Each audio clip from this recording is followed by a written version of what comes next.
بالله من الشيطان الرجيم أفلا يتدبرون القرآن أم على قلوب أقفالها صدق الله العظيم.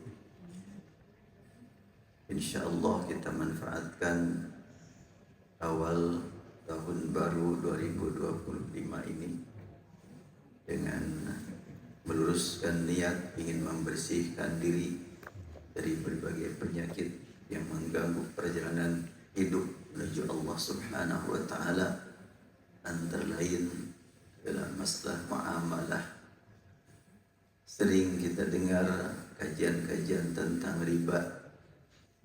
Bahkan di antara orang yang mendengar kajian tentang riba, ada yang begitu semangat merubah kehidupan karena dia sebagai salah seorang karyawan di salah satu bank konvensional langsung meninggalkan pekerjaannya dan ternyata membuat keluarga terlantar karena dia keluar dari pekerjaan tanpa mendapatkan solusi.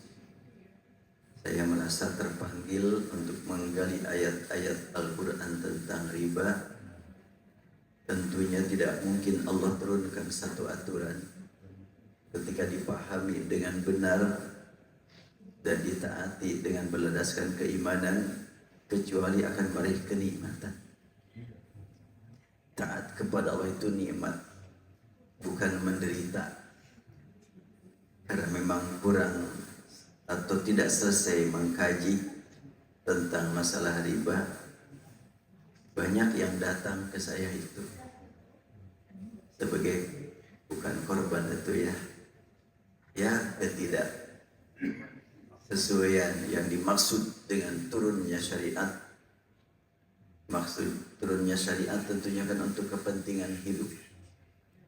Karena itu saya menulis buku ini dan belum dicetak, sedang diedit supaya dalam perjalanan editing ini dapat perbaikan, maka ada baiknya dikaji di tempat ini. Ya, tulisan fenomena riba antara hukum, realita, dan solusi. Pasti ada solusi. Kita awali ya dengan menggali surat Al-Baqarah dari mulai ayat 275 yang mudah-mudahan dapat ada waktu sampai selesai. Sebagai pendahuluan ya, pernah satu kali ada sepasang suami istri datang ke KBIHU Maqdis membawa uang yang cukup besar untuk keberangkatan ibadat haji berdua, haji reguler tentunya, dan berkata kepada petugas di kantor, kami ingin beribadat haji, uang sudah kami siapkan secukupnya, dan kami mohon lembaga membantu kami untuk dapat mengantarkan kami menuju haji tanpa melibatkan bank. Ya, pihak petugas kebingungan bagaimana, karena berangkat ibadat haji reguler tidak mungkin tanpa melalui pemerintah, dan pemerintah menggunakan bank. Maka petugas menyatakan permohonan maaf, kami tidak mampu. Terlihat si bapak si ibu kecewa berat. Dari satu segi ini rukun Islam, tidak bisa dianggap sederhana. Tapi dari segi yang lain dia pandang bahwa berangkat ibadat haji melalui perbankan sama dengan melaksanakan yang wajib dengan cara yang haram. Itu pandangan dia, membuat cukup kecewa dia. Akhirnya pulang tanpa mendapatkan solusi. Disinilah pentingnya mengkaji dengan secara luas bagaimana sebetulnya ayat-ayat riba itu. Ya, tidak akan saya baca mukadimah, langsung saja kita mengkaji ayat-ayat Al-Quran yang berkaitan dengan riba. Pertama, makna riba secara umum. Setiap ada pembahasan tentang satu istilah, tentu sangat diperlukan makna secara umum, memperhatikan kamus dan makna penggunaan khusus yang biasa disebut dengan istilah. menurut bahasa dan menurut istilah. Riba dalam bahasa atau para ulama mengatakan roba yarbu, riba robwah berarti zada wa nama wa ala wartafa'a. Arti riba itu adalah menambah, berkembang, meningkat dan naik. Itu makna riba. Kalau riba artinya bertambah, berkembang, meningkat atau naik, memang gak boleh. Meningkat, menambah, berkembang, ya merupakan keperluan.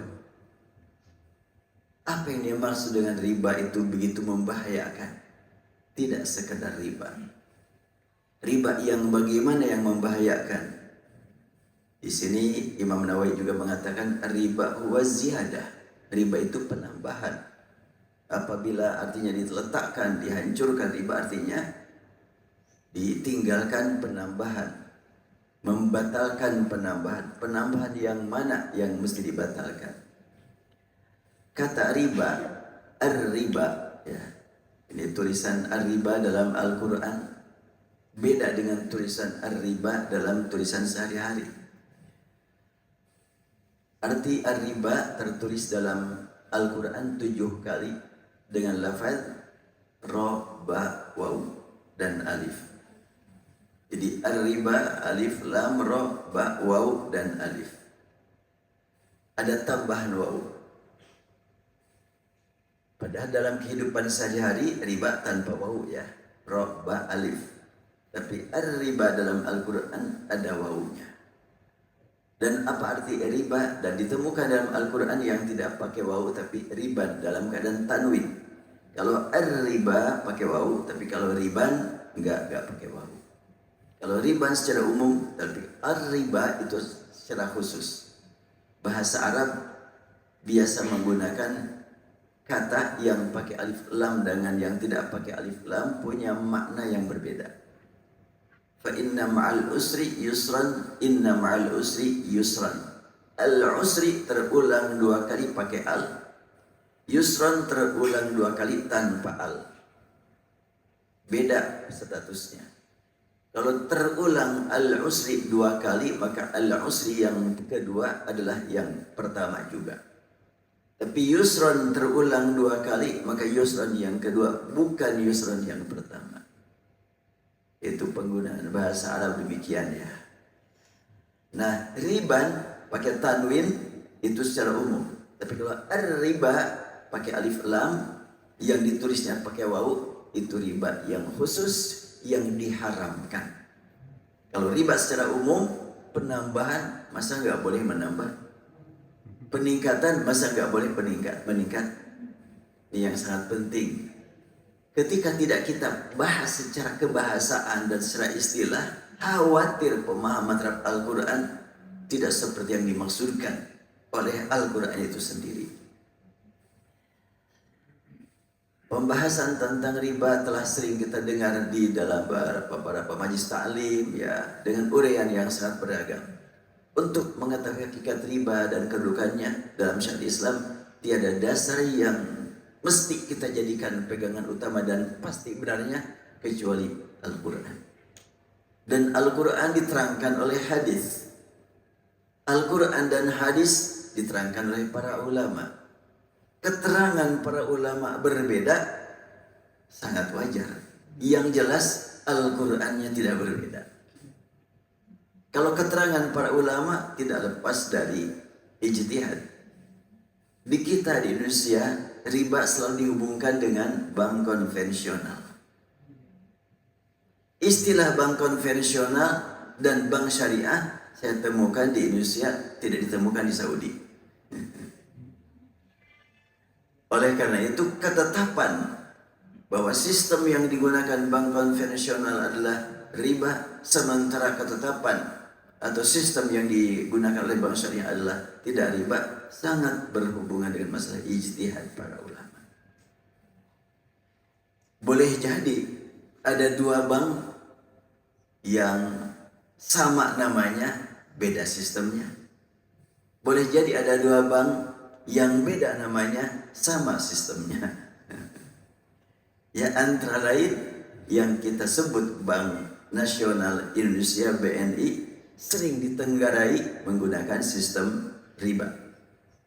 Sementara Bank Nasional Saudi akhir-akhir ini saya temukan Bank Nasional Saudi yang disebut dengan Al-Bankul Ahli Saudi mendapatkan penghargaan terbaik dalam menerapkan sistem Islam. Jadi Bank Nasional Saudi adalah bank yang paling baik dalam menggunakan sistem syariat Islamiyah tanpa menggunakan bank syariah, tapi bank nasional. Nah, kita kadang-kadang terjebak dengan nama, kurang perhatian kepada isi.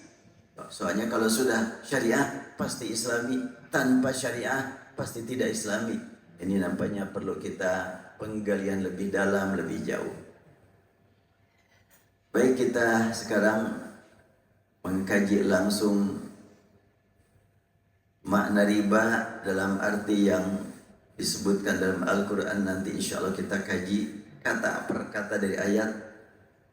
Dan Rasulullah menegaskan bahwa riba yang jelas-jelas diharamkan adalah waribal jahiliyati mawdu'un wa awwal riban adau ribana riba Abbas bin Abdul Muttalib fa innahu mawdu'un kullu. Hadis riwayat Muslim. Riba jahiliyah dikubur dalam-dalam, dan riba jahiliyah itu termasuk riba Abbas bin Abdul Muttalib. Siapakah Abbas bin Abdul Muttalib? Paman Rasul. Pada waktu itu Al-Abbas masih menggunakan sistem riba, meminjamkan uang, kalau sekiranya dibayar 1 bulan segini harganya, kalau punya tambah 1 bulan tambah utangnya, tambah lagi sampai 3 bulan tambah lagi utangnya. Itu riba jahiliyah. Bagaimana kalau sekiranya meminjamkan uang 10 juta, sejak awal sudah disepakati dalam jangka sekian tahun dibayar 11 juta. Apakah itu riba, apakah tidak? Ini yang harus kita gali. Ya.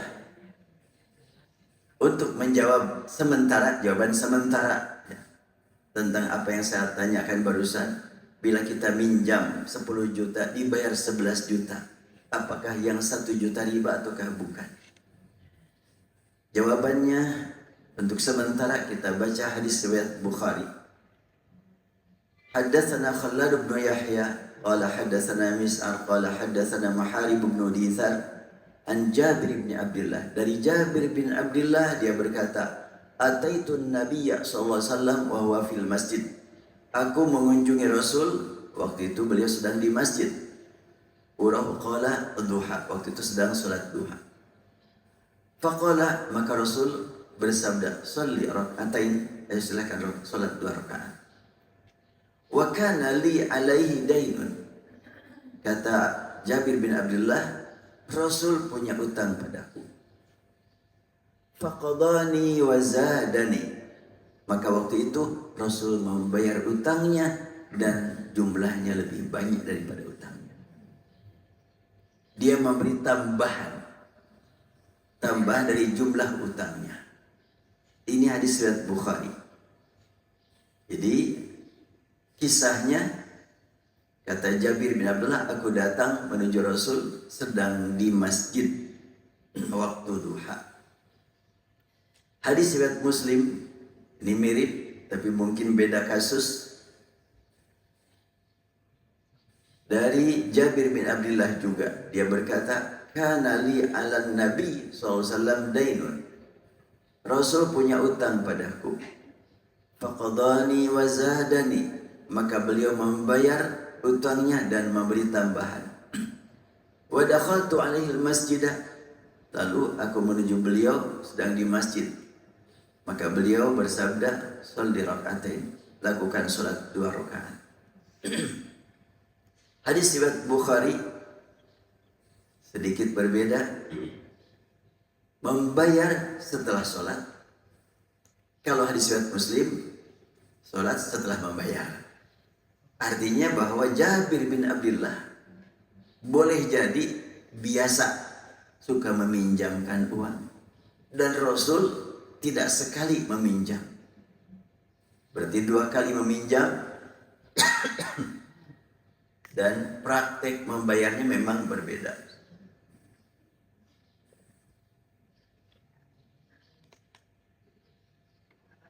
Seakan-akan Jabir bin Abdullah sudah menyiapkan dana untuk dipinjamkan.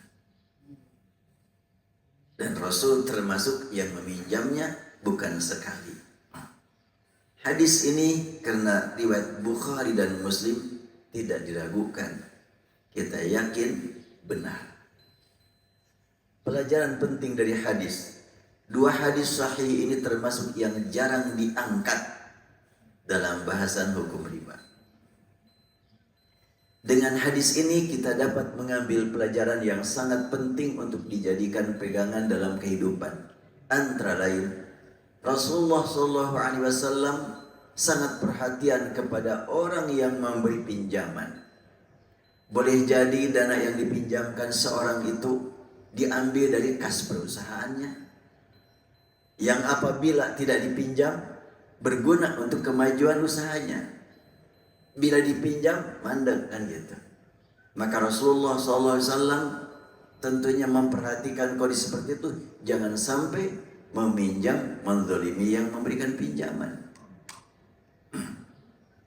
Jabir bin Abdullah memberi pinjaman sejumlah uang kepada Rasulullah. Mungkin dari uang pribadinya, mungkin juga dari kas perusahaannya. Namun demikian, Rasul memberi tambahan padanya saat membayar utangnya. Islam tidak menolak adanya tambahan, ya,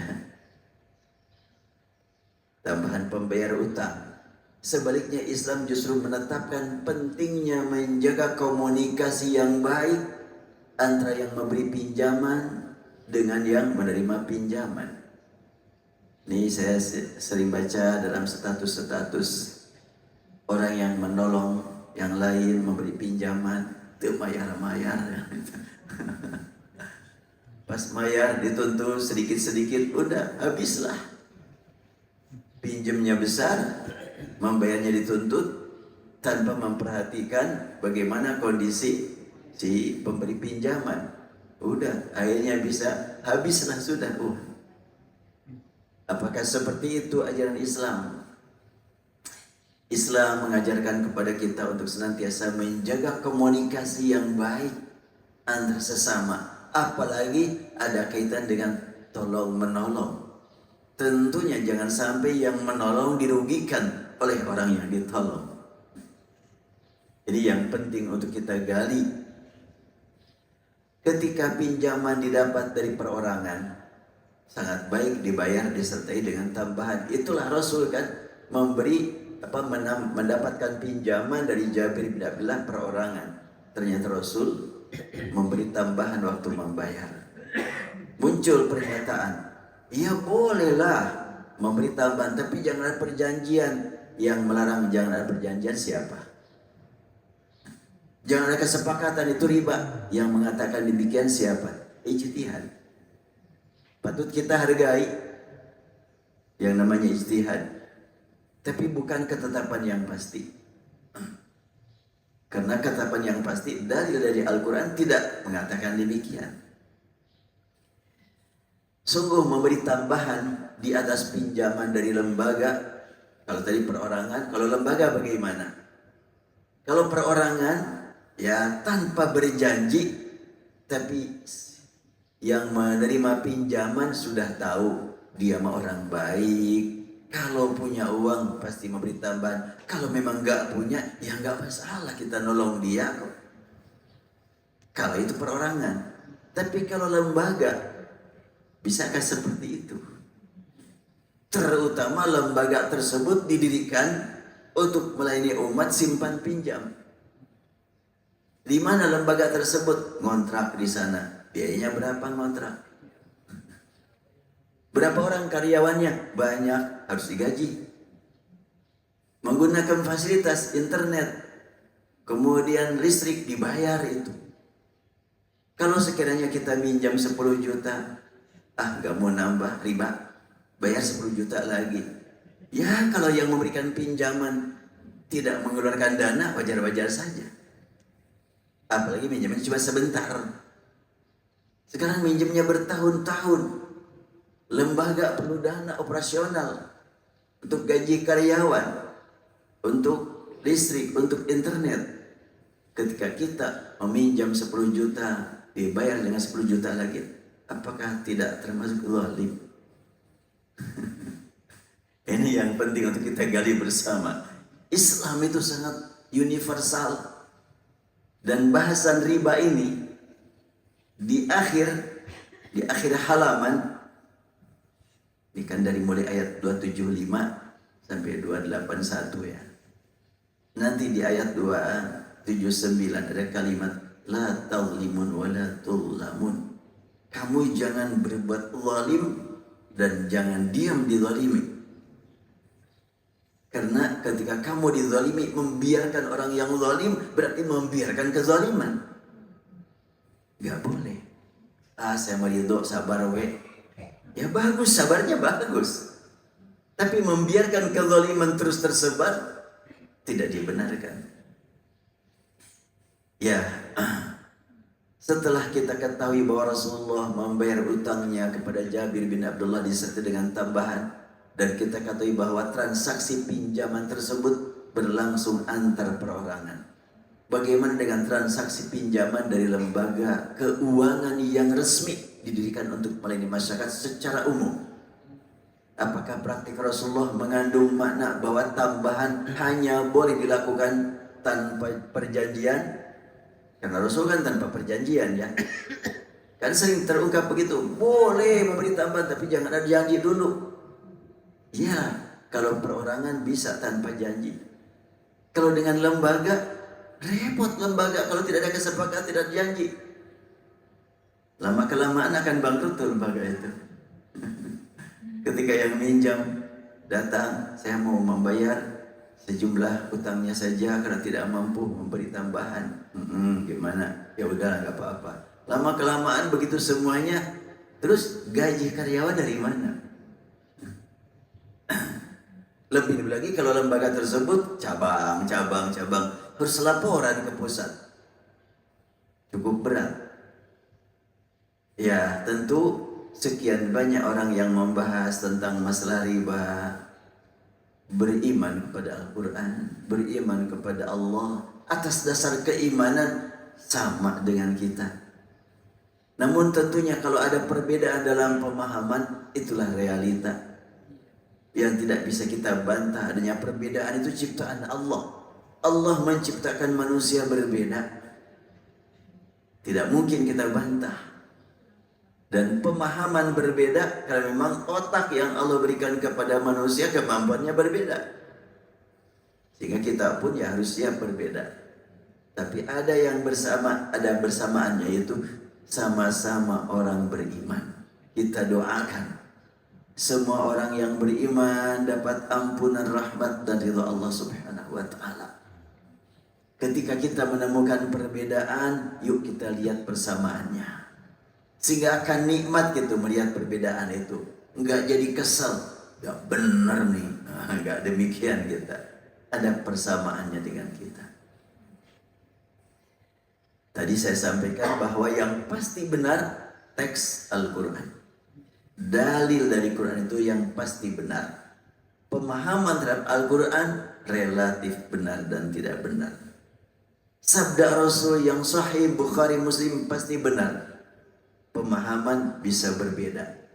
Dan perbedaan tersebut sangat penting untuk kita sikapi dengan hormat kepada yang samanya. Nah, praktik Rasulullah adalah tafsir dari ayat-ayat Al-Quran yang penting kita amalkan. Karena itu, mari kita lakukan studi analisis dengan memperhatikan berbagai segi terhadap Al-Quran ya. Semoga Allah curahkan taufik dan hidayahnya agar kita dapat memahami dengan benar. Mari kita gali Al-Quran di awalnya surat Al-Baqarah ayat 275. A'udzu billahi minasyaitonir rajim. الذين يأكلون الربا لا يقومون إلا كما يقوم الذي يتخبطه الشيطان من المس ذلك بأنهم قالوا البيع مثل الربا وأحل الله البيع وحرم الربا فمن جاءه موعظة من ربه فانتهى فله ما سلف وأمره إلى الله ومن عاد فأولئك أصحاب النار هم فيها خالدون. الذين يأكلون الربا, orang-orang yang makan hasil riba. La yaqumuna, mereka tidak bisa berdiri tegak. Mereka akan berdiri kama yaqumul ladzi yatakhabbathu syaitanu minal mas, laksana orang yang jalan sempoyongan akibat sentuhan syaitan. Dzalika bi annahum qalu innamal bai'u mithlur riba. Kenapa demikian? Karena mereka berkata, sama aja jual beli dengan riba. Wa ahallallahu al-bai'a wa harrama riba. Padahal Allah telah menegaskan al-bai' jual beli halal, wa harrama riba, dan riba haram. Faman ja'ahu mau'izatun min rabbih fantaha falahu ma salaf wa amruhu ila Allah. Siapa yang telah mendapatkan nasihat berita tentang hakikat riba dari Rabb lalu berhenti, maka yang sudah udah enggak usah dipikirin. Yang penting sekarang. Wa amruhu ila Allah, itu urusan Allah itu. Ketika memang niat ingin bertaubat, Allah mengampuni. Yang sudah terhapus, diputihkan bahasa sekarang namanya. Wa man 'ada, dan siapa yang kembali, faulaika ashabun nar, mereka adalah sahabat neraka. Al-Quran menggunakan kata sahabat ya, baik untuk surga ataupun untuk neraka. Ada ashabul jannah, ada ashabun nar. Kenapa Al-Quran menggunakan kalimat ashab? Untuk surga mudah dipahami, tapi untuk neraka memang manusia bersahabat dengan neraka. Untuk ashabul jannah, sahabat surga, penghuni surga, menggambarkan betapa akrabnya penghuni surga dengan surga, sebagaimana persahabatan yang kita alami. Tapi untuk neraka bagaimana? Kok menggunakan kalimat ashab juga? Ya, ini adalah merupakan cemoohan, hinaan. Wahai para penghuni neraka, selamat bersahabat dengan neraka ya, kira-kira kan gitu. Masa bersahabat dengan neraka? Iya, kemanapun kamu akan keluar neraka lagi. Itulah sahabat kamu. Sahabatnya saja neraka, bagaimana musuhnya? Jadi Al-Quran menggunakan persahabatan dengan neraka, dengan surga, sangat mendalam maknanya. Hum fiha khalidun, di dalam neraka mereka abadi. Ayat ini mengandung banyak makna yang sangat penting untuk kita gali. Sebagai pendekatan menuju pemahaman yang lebih luas, ada baiknya kita ambil beberapa kata kunci dari ayat ini untuk dilakukan studi dari berbagai segi. Antara lain kita ambil kata kunci, kata yakulun, ar-riba, yatakhabbathuhu, asyaitan, al-mas, al-bai, ahalla, harrama. Insyaallah kita gali kata per kata sebelum memahami keseluruhan. Istilah para ulama tafsir ada yang disebut dengan kalimat al-mufradat. Ini kajian kata per kata. Ada lagi pemanya kalimat-kalimat yang sulit. Lafaz ya'kulun, mereka makan, adalah kata kerja bentuk sekarang. Ada akalu, ada ya'kulun, ada ukul ya. Ada al-aklu. Kalau ya'kulun, mereka makan. Ini menggambarkan tentang mereka. Artinya orang yang melakukan sistem riba tidak sendirian, banyak. Dan yang terkena dampaknya juga banyak. Yang sangat penting untuk sering-sering kita mohon ampun kepada Allah tanpa kita sadari. Boleh jadi banyak sekali yang riba yang sudah kita makan tanpa kita sadari. Dan yang dimaksud dengan makan di sini tidak selalu identik dengan konsumsi menggunakan mulut. Tapi yang dimaksud dengan makan di sini adalah penggunaan harta, mungkin untuk laptop, untuk internet, untuk kendaraan, bisa banyak dari hasil riba. Kenapa kok kalimat yakulun digunakan? Karena ujung-ujungnya memang untuk makan. Itu lebih banyak dibandingkan yang lain-lainnya. Kemudian kalimat ar-riba, mohon diperhatikan ini. Tulisan ar-riba dalam Al-Quran beda dengan tulisan ar-riba dalam tulisan biasa. Riba dalam Al-Quran ro bau wau, ro ba wau. Ada apa di balik penulisan yang berbeda ini? Hari-ahad yang lalu saya ceramah di Masjid Istiqomah, judulnya adalah wau dalam Al-Quran. Membahas wau dalam Al-Quran. Karena sebagaimana pernah disampaikan, as-shalah ada yang pakai wau, ada yang pakai alif. Dan ada apa pula nih, riba ditulis dengan huruf wau. Sebagaimana juga pokoknya kita temukan dalam Al-Quran al-mala'u. Al-mala'u itu u-nya itu ada yang pakai wau, ada yang pakai alif. Alif di atasnya ada hamzah. Ada al-mala'u wau, tidak ada alifnya kecuali setelah wau. Al-ulama'u juga pakai wau. Saya menemukan keterangan dari salah seorang ulama penulis kitab Ulumul Quran, antara lain kitab Al-Burhan fi Ulumil Quran dan Manahilul Irfan. Di situ disebutkan huruf waw yang merupakan asal harokat dhammah itu berbeda dengan alif yang punya anak namanya fathah. Itu fathah itu anaknya alifnya, dhammah anaknya waw gitu. Kasroh anaknya huruf ya. Ini istilah para ulama qiraat gitu. Nah, waw itu secara umum bacaan u itu lebih berat dibanding dengan bacaan a dan i. Artinya waw itu memiliki rahasia. Termasuk tulisan ar-riba dengan huruf waw ini memiliki makna yang sangat luar biasa untuk kita gali. Jadi kalau tadi kita temukan riban dalam Al-Quran, itu tidak pakai waw itu. Itu umum, tambahan yang penting. Tapi yang dipastikan, riba yang membahayakan adalah riba, bukan sembarang riba.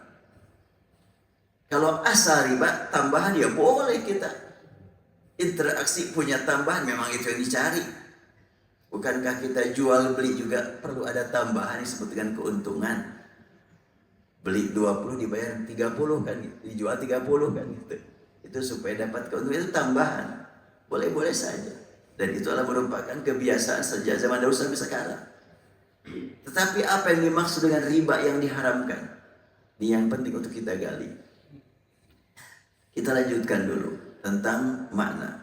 Makna lafaz yatakhabbathu syaitan, berdiri sempoyongan karena gangguan syaitan, adalah gambaran kehidupan yang tidak stabil karena terganggu oleh syaitan. Syaitan adalah makhluk gaib yang mengganggu manusia dengan cara yang gaib. Oleh karena itu antara orang yang terganggu syaitan dengan yang tidak terganggu sulit untuk dibedakan karena perbedaannya gaib. Iya. Ini yang sangat penting untuk kita perhatikan. Yatakhabbatu syaitan. Dan kata syaitan ditulis tanpa alif ya. Syaitan panjang bacaannya tapi tanpa alif. Kata syaitan, kata sifat. Syaitan ya. Fathah, kemudian sukun, kemudian fathah, kemudian panjang dan huruf nun. Sama dengan Rahman. Sama dengan umpamanya Atsyan, itu syaitan. Yang dalam bahasa sharaf itu disebut wazan fa'lan. Kalau wazan fa'lan berarti nun huruf tambah. Huruf aslinya apa? Syata. Tapi syato di Bandung mah binatangnya. Jika satu wae kan gitu. Syato ya pakai shin. Syato masuk kepada wazan falan jadi syaitan. Apa artinya syato? Syato artinya terbakar dan binasa. Jadi syaitan makhluk yang terbakar dan binasa. Terbakar panas. Syaitan membuat orang panas terus. Melihat orang lain punya kekayaan baru panas, itu berarti dia terkena pengaruh syaitan. Melihat orang lain dapat keuntungan panas, berarti terkena sentuhan syaitan. Itu adalah syaitan yang panas dan binasa. Akibat kepanasan terus terancam dengan binasa. Atau diambil dari kata syaitana. Jadi bisa syaitan dengan ukuran atau timbangan fa'lan, yaitu diambil dari kata kerja syaitan. Atau dari syaitana. Kalau syaitana timbangannya fa'al, berarti sangat jauh. Jadi syaitan mau diambil dari kata kerja syaitan negatif, yaitu terbakar dan binasa. Atau dari syaitana artinya jauh, jauh dari rahmat Allah, jauh dari ampunan Allah, karena sudah dikutuk, sudah ar-rajim, sudah terkena ketetapan dari Allah, sudah disanksi dengan kalimat ar-rajim. Kalau begitu maka syaitan membawa manusia hidup dengan panas terus. Walaupun harta sudah berlimpah, tetapi sempoyongan hidupnya secara ruhiyah. Kalau jasadnya gagah, apalagi mobilnya mewah gitu kan, gak kelihatan sempoyongan. Tapi sebenarnya ruhiyah dia itu tidak tenang. Tetap sajalah melihat yang lain, saya ini ternyata tertinggal oleh dia. Panas lagi. Ada seseorang yang hadir dalam majelis ilmu. Selesai bubar pengajian, datang kepada seorang ustaz. Ustaz, ada apa Pak? Saya baru sadar dengan ceramah tadi. Alhamdulillah. Sadar gimana? Aku mau belajar kepada Anda yang sudah sadar. Enggak, bukan itu Ustaz. Terus maksudnya apa? Iya, saya ini sebelum ngaji merasa sebagai orang miskin. Karena yang saya lihat yang lebih banyak hartanya dari saya. Pas Ustaz menjelaskan tadi, saya ini termasuk orang kaya. Saya punya mobil 7 unit kok. Tapi nggak pernah merasa tenang gitu. Panas terus. Melihat yang mobilnya 70 kan gitu. Kapan saya bisa nyaman, bisa hidup? Inilah terkena sentuhan syaitan. Merasa miskin terus. Padahal kalau saya kaji banding dengan yang lain-lain di bawah saya, ya saya itu harus banyak bersyukur. Ya alhamdulillah dengan ceramah Ustaz saya jadi sadar. Itu ada sampai seperti itu. Ya kepanasan terus. Ketika melihat sebelah kanan ada yang lebih hebat, udah belok sana. Sebelah kiri ada yang lebih hebat, belok sana. Enggak lurus jalannya. Padahal kita sedang menuju Allah Subhanahu wa ta'ala. Bagaimanapun kita akan mendapatkan panggilan dengan cepat tanpa ada pemberitahuan sebelumnya.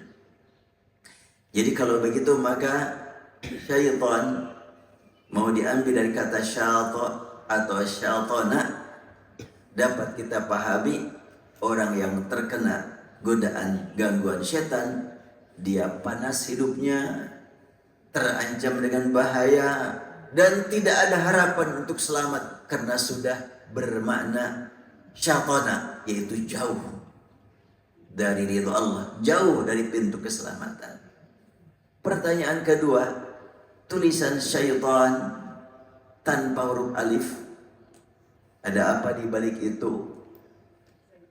Kalau umpamanya kita perhatikan tanpa harokat, kan Syaitan ditulis syaitan tanpa alif. Ini ada apa? Ya, dengan kurangnya huruf dapat kita pahami sebagai isyarat, bukan makna, bukan tafsiran, tapi isyarat. Yang namanya isyarat tergantung yang memahaminya. Kalau seorang bapak kedip-kedip kepada ibu sebelah mata, itu isyarat apa itu? Ya tergantung lah gitu. Mungkin ada kelilipan, mungkin juga ngajak sesuatu kan gitu. Nah demikianlah tulisan syaitan tanpa alif, isyarat apa? Saya memahami, walau alam benar apa enggak. Bila benar taufik dari Allah, bila salah semoga Allah mengampuni. Kerjaan syaitan bagaimanapun hebatnya sangat terbatas. Dibatasi dengan dikurangi hurufnya.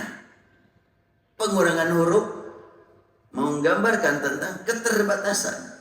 Bacaannya panjang, syaitan, dikurangi hurufnya, diingatkan, wahai syaitan, kemampuan kamu sangat terbatas, waktu kamu sebentar, dan orang-orang yang digoda oleh kamu juga cuma sedikit. Karena Allah sudah memberikan kepada jamaah Baitul Mukmin nikmat tunduk, nikmat ruku, nikmat sujud. Syaitan bingung melihat para jamaah Baitul Mukmin ini. Dalam hadis disebutkan, ketika syaitan melihat orang sujud, kata dia, syaitan berkata, al-wailuli, celaka aku. Ini orang diperintah sujud langsung sujud, surga baginya.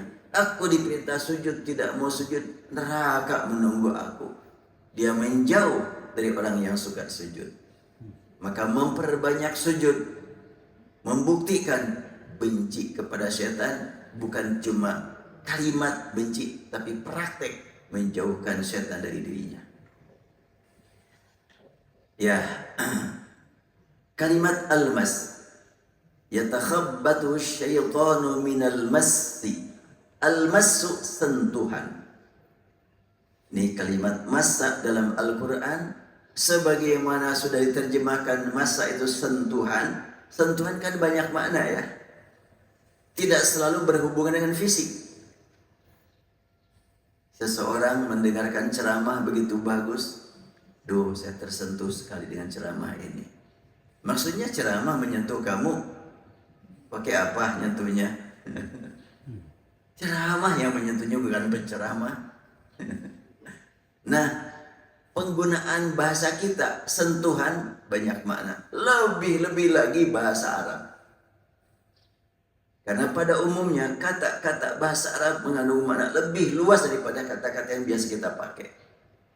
Lafaz al-mas bermakna sentuhan, yaitu sentuhan syaitan yang halus, tidak terasa.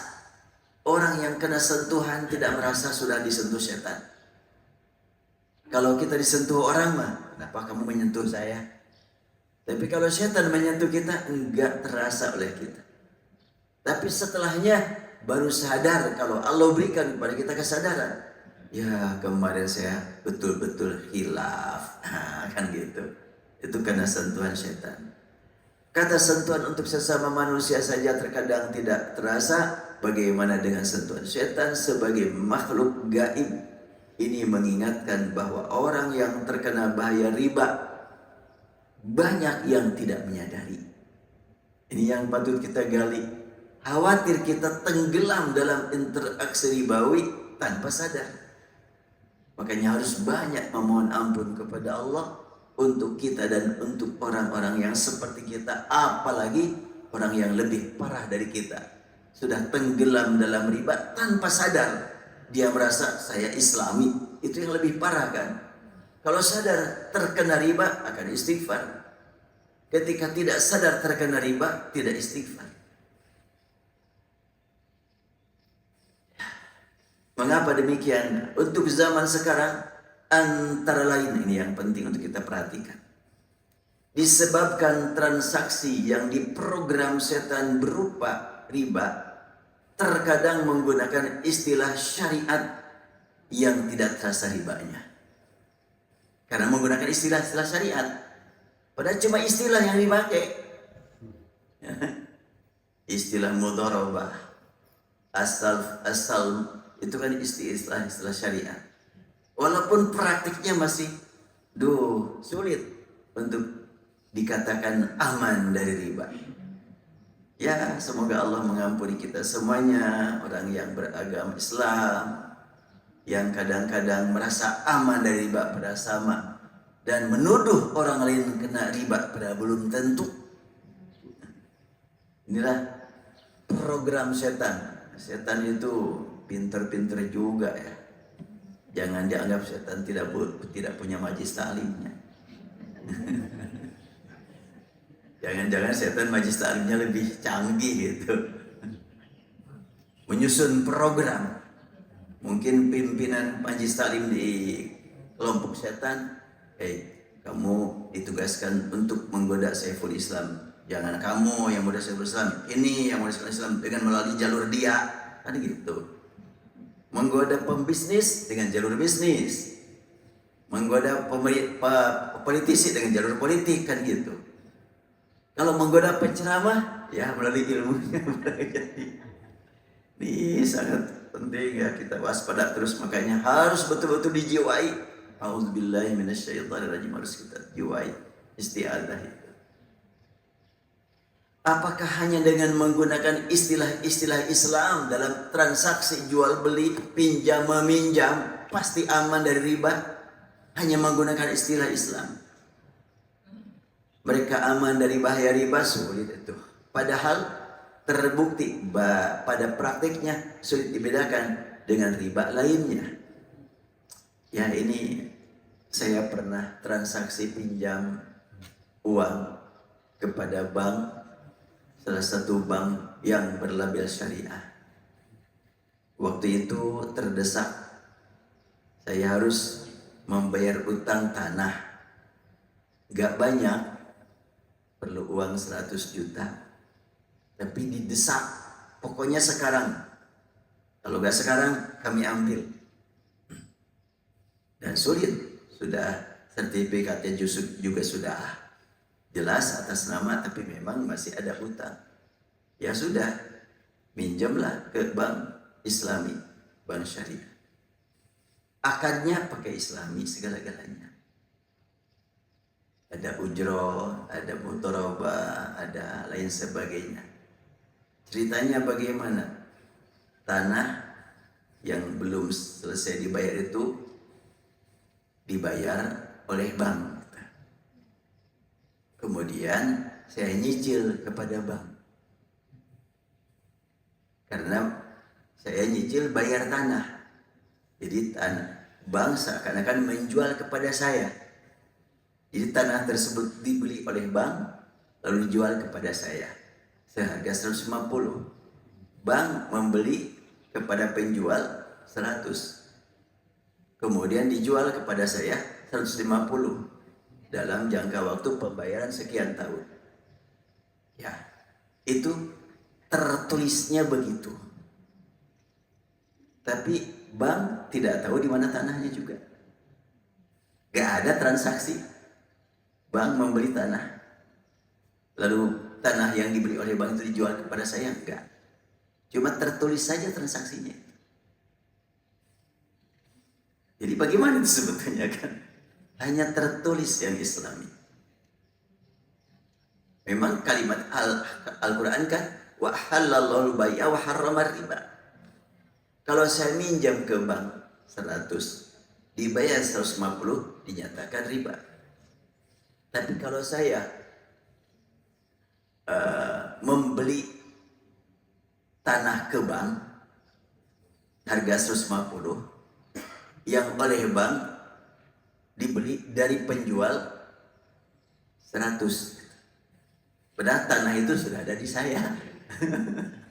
Tanah sudah ada di saya, sertifikatnya sudah ada di saya. Ini kadang-kadang saya tafakur. Iya. Ya, mudah-mudahan Allah mengampuni semua pihak. Jadi kalimat ini sebetulnya rasanya khawatir, itu adalah masuk syaitan itu. Khawatir, sentuhan syaitan. Tampilan Islami, praktiknya enggak. Praktiknya saya minjam uang 100 dibayar 90. dalam jangka waktu sekian tahun. Sebab yang saya ambil, uang yang diserahkan oleh bank itu, siapa penerima? Saya. Bukan penjual yang asli yang awal, bukan. Itulah salah satu bukti. Jadi namanya Islami, istilahnya Islami, transaksinya gak ada bedanya. Apakah bank-bank yang syariat yang lain seperti itu? Tidak tahu tuh. Dan saya tidak akan menyebutkan bank syariah yang mana ya. Makanya ketika ingat ke situ, ya mudah-mudahan Allah mengampuni. Karena memang kondisi terpaksa. Kalau yang namanya terpaksa, mudah-mudahan termasuk yang mudtarran kan. Faman turra ghairu baghin, terpaksa yang tidak diniatkan untuk melampaui batas, tapi dalam kondisi terpaksa. Makan bangkai saja kalau terpaksa dimaaf. Ini terpaksa. Cuma kalau terpaksa mah jangan diulang-ulang tentunya. Dan jangan dibela gitu. Sehingga harus kita nyatakan ini adalah merupakan hal yang patut kita taubati gitu. Ya, kita lanjutkan. Inilah sentuhan setan membuat orang menderita kebakaran saat melihat orang lain mendapat keuntungan atau mendapat harta berlimpah. Sentuhan setan membuat penderita kebakaran semakin jauh dari jalan yang benar, karena bawaan setan adalah terbakar, binasa, dan jauh dari rahmat Allah. Ini minal mas, tanpa terasa sentuhan itu seperti itu. Lalu tadi kan zalika bi annahum qalu innamal bai'u mithlur riba. Allah mengingatkan riba, orang yang makan hasil riba sempoyongan hidupnya, walaupun kelihatan jasadnya segar-segar saja. Apa yang menjadi penyebab mereka dikatakan sempoyongan? Karena mereka berkata sama aja jual beli dengan riba. Nah, kalimat sama saja itu ungkapan dulu keluar dari lisan mereka. Bagaimana zaman sekarang? Lafaz al-bay' diartikan jual beli, inilah jalan keluar dari bahaya transaksi sistem riba. Apakah semua transaksi jual beli pasti aman dari riba? Yang perlu kita pertanyakan. Kini kita patut meningkatkan kewaspadaan. Karena dengan kemajuan sains dan teknologi sering berlangsung transaksi jual beli dengan menggunakan istilah-istilah syariat, namun patut diwaspadai karena realitanya banyak mengandung riba. Jadi kalau dulu mengatakan sama saja, sekarang memang terbukti sama saja gitu. Akadnya yang berbeda, tapi isinya sama. Ini yang patut kita waspadai. Padahal Allah menggunakan kalimat wa ahallallahu al-bai'a wa harrama riba. Allah menghalalkan bai dan mengharamkan riba. Bai yang mana yang halal? Riba yang mana yang haram? Riba yang diungkapkan oleh Al-Quran dengan penulisan pakai waw.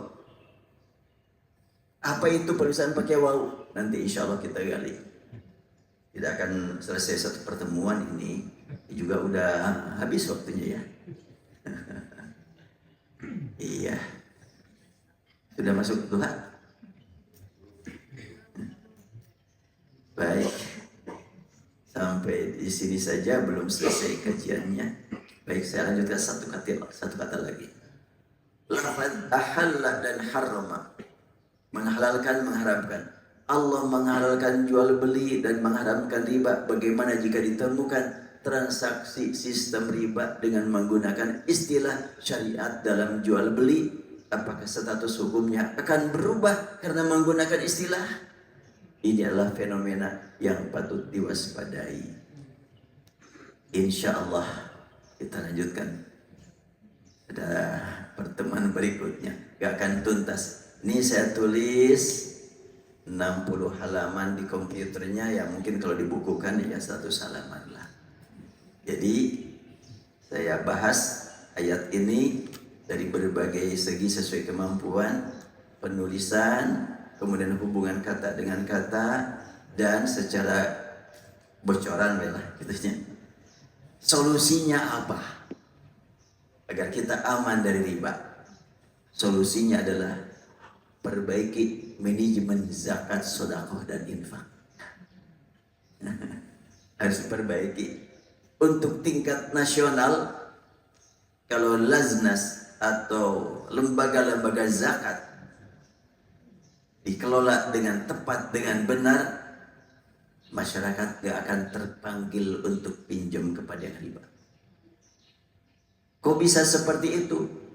Ayat tentang riba dari mulai ayat 275 sampai ayat 279 itu didahului dengan ayat-ayat tentang sedekah, zakat dan infak.